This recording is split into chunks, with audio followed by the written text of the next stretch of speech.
오늘 말씀을 들으시는 가운데 저와 여러분에게 하나님의 크신 은혜와 사랑과 축복이 함께 하시기를 바랍니다. 우리 장로님, 이거 혹시 읽어줄 수 있겠습니까? 역시 네. 우리 다음 세대들 아마 저게 뭔가 했을 거예요. 이게 한자긴 한자인데 까만 건 글씨요. 내 눈에는 말씀 선포밖에 안 보이는데 자꾸 뭐라 하시는지. 이게 인과응보라는 한자 성어입니다. 인과응보라는 사람의 행위대로 반드시 그 대가를 지불하게 되어 있다는 그러한 사자성어가 인과응보라는 뜻입니다. 즉 착하게 사는 사람은 상을 받고 악하게 사는 사람은 대가를 지불하게 되어 있다. 이것을 불교에서는 108가지의 번뇌를 없애고 그리고 선한 일을 하면 내가 다음 생에 태어날 때 더 좋은 계급과 더 좋은 명예 있는 사람으로 더 돈이 많은 사람으로 태어난다고 해서 이 인과응보라는 이 사자성어를 굉장히 중요하게 생각을 합니다. 모든 일은 다 원인이 있고 그 모든 원인에는 다 결과가 따라옵니다.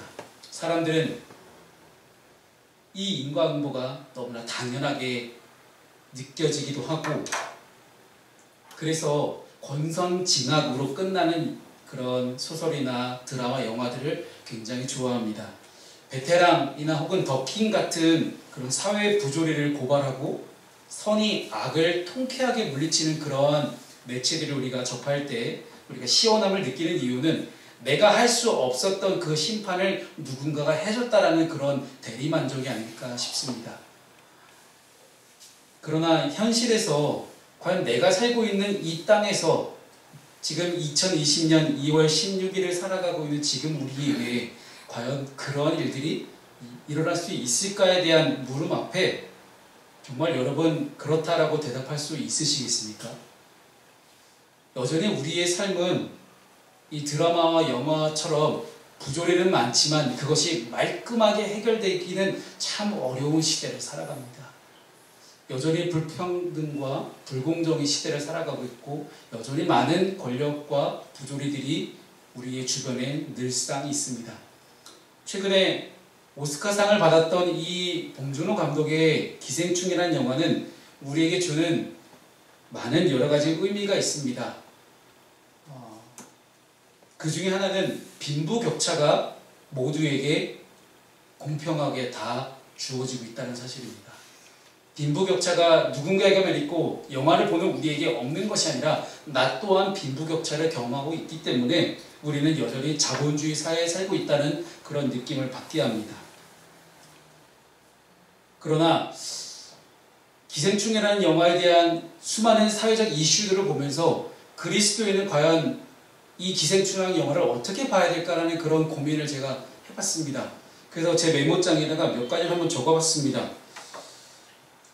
그 누가 봐도 기생충에 담겨져 있는 빈부격차, 불평등의, 불공정의 그 사회상은 하나님의 나라와는 굉장히 거리가 멉니다.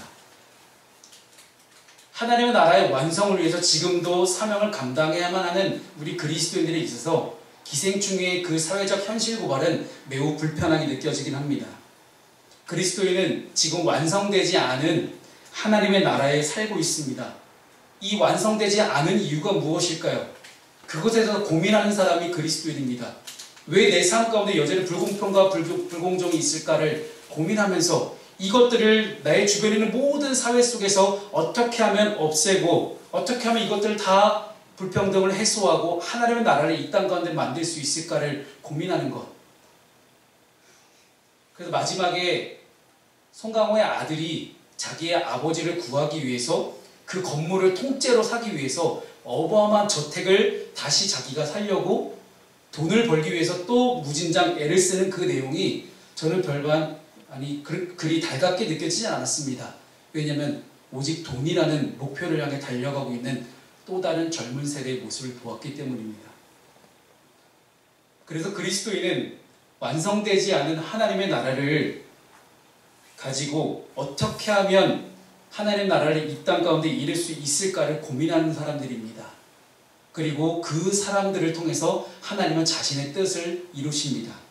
미국의 심리학자 윌리엄 제임스라는 분이 연극적 감수성이라는 그런 개념을 만들어냈습니다. 연극적 감수성이 뭐냐면요, 쉽게 얘기하면 이런 겁니다. 값비싼 연극을 보는 귀부인이 연극상에서 나타나는 주인공의 슬픈 현실에 눈물을 흘리면서도 자신의 마차를 끌고 있는 그 마부가 연극이 끝날 때까지 밖에서 추위에 벌벌 떨고 있다는 사실에서는 무감각한 것, 이것이 연극적 감수성이라는 개념입니다. 즉 허구 세계의 대상에게는 애정과 동정심을 가지지만 막상 현실에 있는 불쌍한 사람들에게는 무관심한 심리를 가리키는 용어가 연극적 감수성입니다. 저는 그리스도인이 이 연극적 감수성에서 반드시 벗어나야 한다고 생각을 합니다. 왜냐하면 성경의 내용을 가지고, 성경에 나타나 있는 하나님의 나라를 가지고, 성경에 있는 하나님의 가르침을 가지고 살아갈 때에 우리는 너무나 쉽게 주관적인 의견으로 빠지게 됩니다. 내가 가지고 있는 이 주관적인 생각들은 보통 이렇습니다.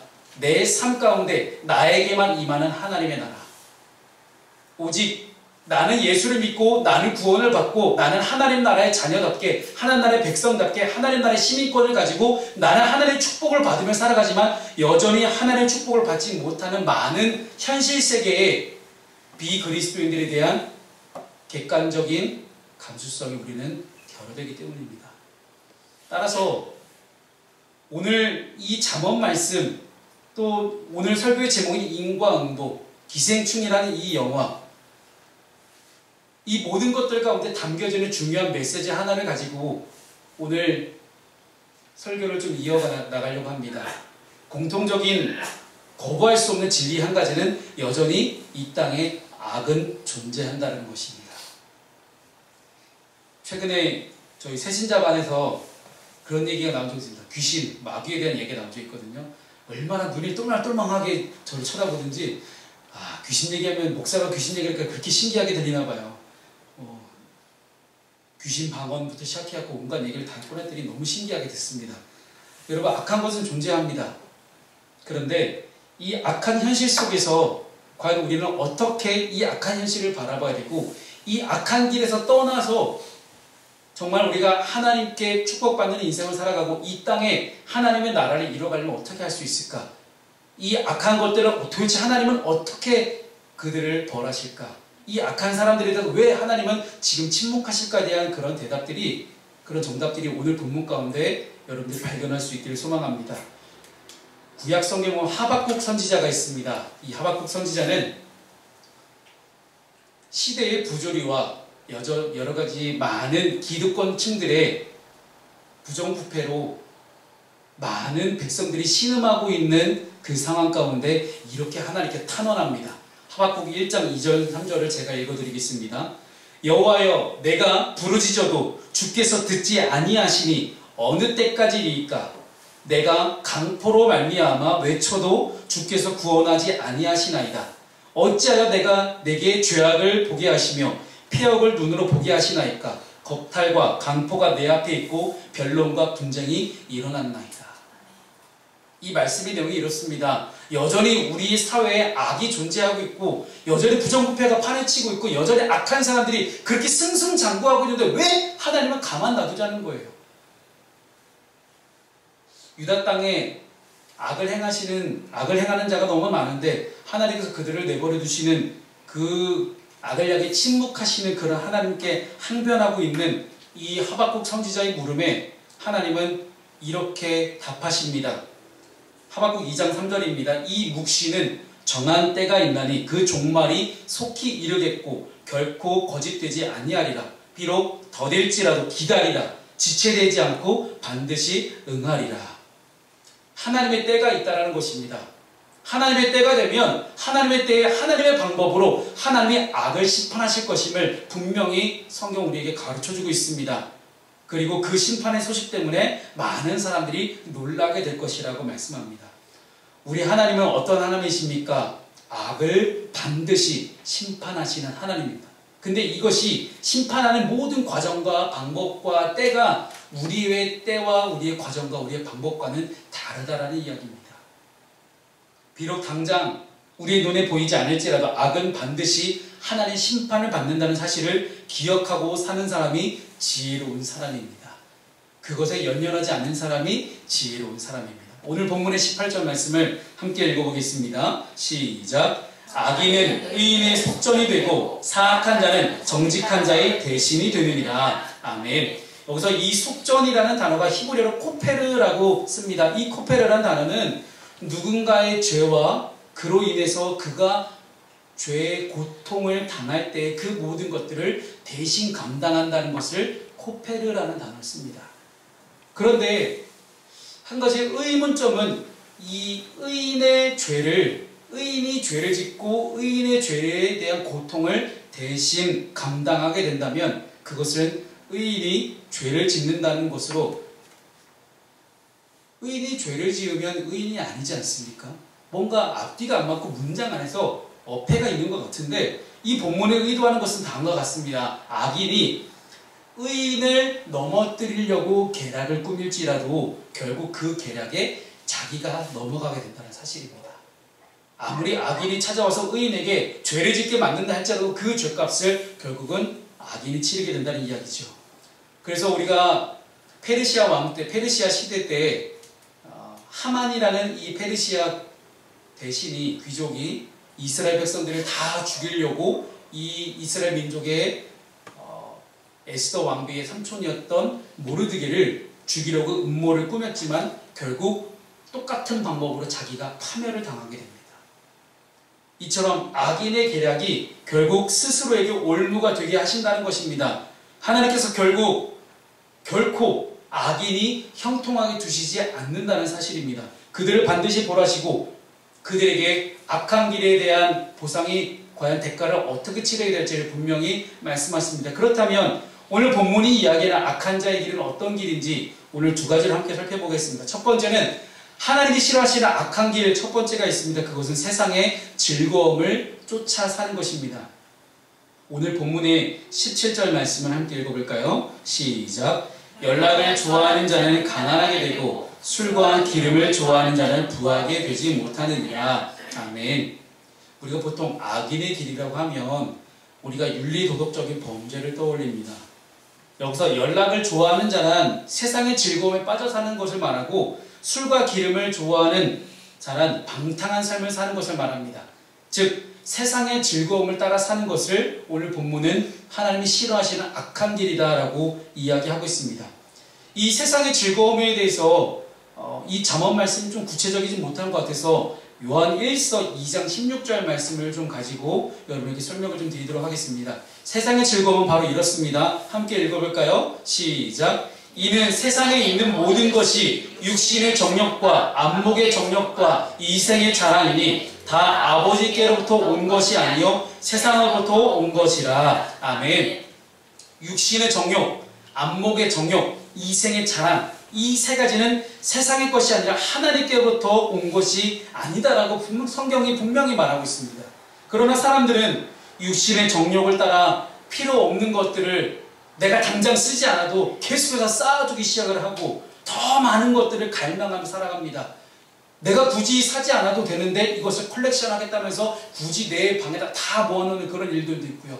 굳이 내가 그걸 사지 않고 내가 이것을 더 값지고 보람있게 쓸 수도 있는데 내가 하나님의 나라를 위해서 더 가난한 이들에게, 어려운 이들에게 쓸 수 있지만 그것을 내 안에 채워갑니다. 그리고 사람들 앞에 의식되고 보여주기 위해서 SNS를 하면서 그 안에서 명품을 두르고 또한 그런 것들을 부러워하는 사람들이, 수많은 사람들이 팔로우를 하고 그런 일들이 우리 사회 가운데 계속해서 많이 벌어지고 있습니다. 수많은 호화 여행지, 화려한 저택들, 비싼 음식들, 이런 것들을 자랑하고 보여주는 그런 프로그램들이 TV에 넘쳐나고 있습니다. 그런 것들을 바라보고는 우리는 어떤 가치관을 가지고 살아가야 되겠습니까?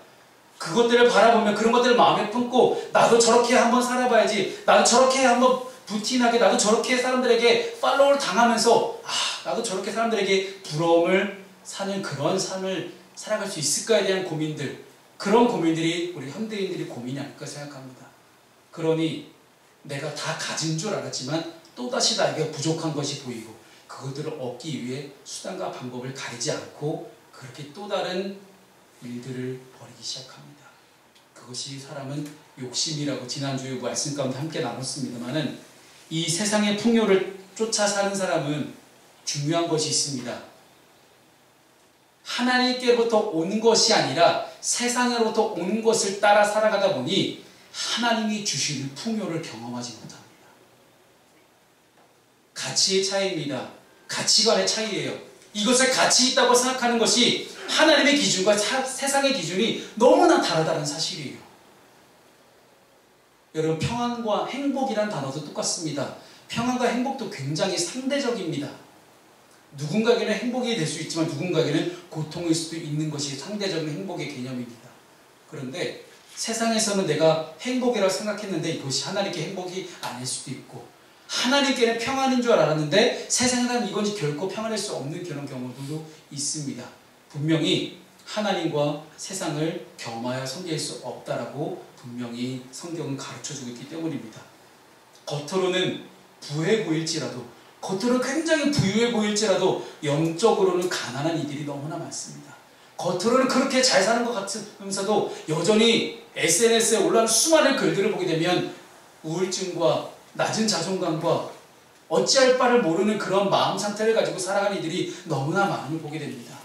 여전히 외로워하고 있고 수많은 이들을 팔로워를 거느리고 있지만, 여전히 수많은 친구들과 오프라인 만남을 계속해서 가지고 있지만 끊임없이 외로움을 타고 있는 수많은 현대인들을 바라보면서 우리는 분명하게 하나님의 기준에서 주시는 하나님의 풍요와 하나님의 행복, 하나님의 평안함, 하나님만이 주실 수 있는 그 샬롬, 그것을 우리는 무엇인지 반드시 경험할 수 있어야 됩니다. 요한계시록에 보면 소아시아 7교회가 나옵니다. 근데 7교회 중에 하나가 라오디게아 교회인데, 이 라오디게아 교회를 향해서 하나님이 이렇게 말씀하십니다. 요한계시록 3장 17절 말씀을 함께 읽습니다. 시작. 내가 말하기를 나는 부자라 부유하여 부족한 것이 없다 하나 내 공부한 것과 가련한 것과 가난한 것과 눈먼 것과 벌거벗은 것을 알지 못하는도다. 아멘. 성도는, 그리스도인은 하나님의 사람이라면 세상 사람들과 같이 똑같은 방법으로 세상의 즐거움에 빠지면 안 됩니다. 세상에 많은 이들이 즐거움을 얻는 똑같은 방법으로 우리는 즐거움을 얻을 수도 있지만, 그것보다 그 이상의 가치를 갖고 있는 하나님의 즐거움을 맛보는 자들이 그리스도인입니다. 세상의 풍요로움을 쫓아 살 것이 아니라 하나님께부터 공급받는 진짜 풍요를 경험할 수 있어야 됩니다. 그래서 요한계시록에서 하나님은 이렇게 말씀하십니다. 라오디게아 교회를 향해서 회개하라.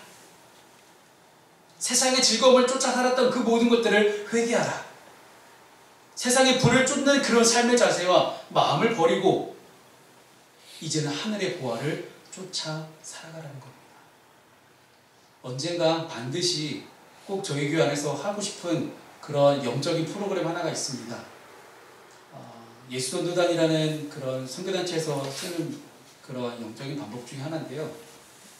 제가 예전에 한번 말씀을 드리고 여러분과 나누긴 했지만, 플로잉 워십이라는 그런 미국에서 건너온 그런 개념이에요. 그러니까 흘려보내는 예배. 무슨 뜻이냐면, 내 집에 뭘 플레마켓과 비슷할 수도 있겠습니다만 영적인 의미가 좀 있습니다. 내 집에 쌓아두고 있는데, 근데 나에게 필요 없는 물건이 아니라 나에게도 필요해요.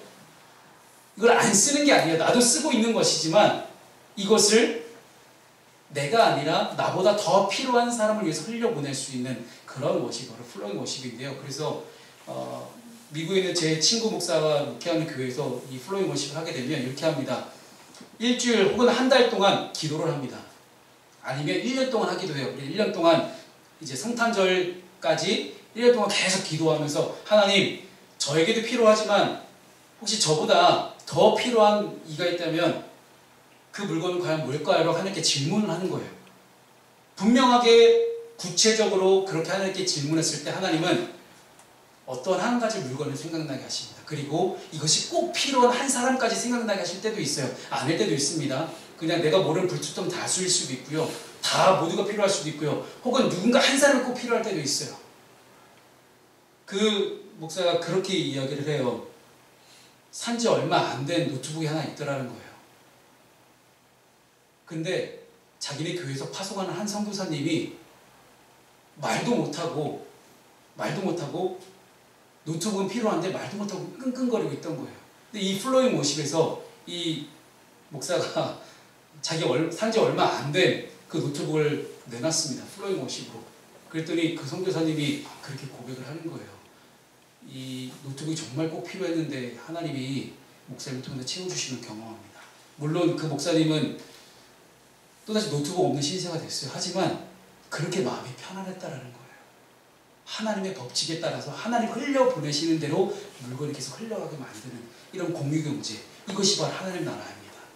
이것이 어떻게 생겨났냐면 사도행전 가운데 나오는 초대교회가 이렇게 살아갔다라는 거예요. 많은 초대교회 교인들은요, 수시로 우리처럼 이렇게 주일날 뭐 3번 예배로 그치는 것이 아니라 수시로 만나서 자기의 물건을 서로 통용하고 교환하고 나누면서 이것이 내 것이 아니라 하나님의 것임을 그렇게 고백하며 살아갔다는 것입니다. 이것이 내 것이기 때문에 남에게 주는 것이 아깝다고 생각이 든 순간 이미 나는 하나님이 아니라 내가 주인 되는 그런 삶을 살아가고 있다는 반증입니다. 그래서 내 것이 아닌 이 모든 것이 하나님 것임을 고백할 수 있는 그 분명한 고백이 이 플로잉 워십 안에 담겨져 있습니다. 사랑하는 여러분, 세상의 즐거움이 아닌 하나님의 즐거움을 쫓아 사는 여러분 되기를 바랍니다. 두 번째, 하나님이 싫어하시는 악한 길이 있습니다. 무례하고 교만한 자가 하나님이 싫어하시는 악한 길입니다. 오늘 본문의 24절 말씀을 함께 읽어보겠습니다. 시작. 무례하고 교만한 자를 이름하여 망령된 자라 하나니 이는 넘치는 교만으로 행함이니라. 아멘. 여러분, 얼마나 무례한 사람들이 많아요. 특히 뭐 우리 아름 청년처럼 이렇게 서비스 직업에 있는 그런 사람들 더 많이 느낄 겁니다. 아니, 나도 남의 집 귀한 딸인데 내가 당신에게 물론 서비스를 하는 거지만 이렇게 나를 이렇게 막대해 하는 그런 손님들이 있어요. 열받죠. 이제 용준이하고 성경이가 나가서 만나게 되는 그 세상이 그런 세상입니다. 사람들에게 무리하게 행동하고 다른 사람들을 배려하지 않는 이유가 뭘까요? 예수님께서도 누가복음 18장의 하나의 이야기로 그렇게 말씀하십니다. 하나님을 두려워하지 않고 사람을 무시했던 한 재판장에 대한 이야기를 누가복음 18장에서 이야기하고 있습니다. 결국은 사람을 무시하고 무리하게 행동하는 것은 하나님을 두려워하지 않는다는 증거입니다. 교만은 하나님을 향한 두려움이 없어서 찾아오는 것이 교만입니다. 사람을 대하는 태도는 결국 하나님을 대하는 태도에서 나오게 되는 것입니다.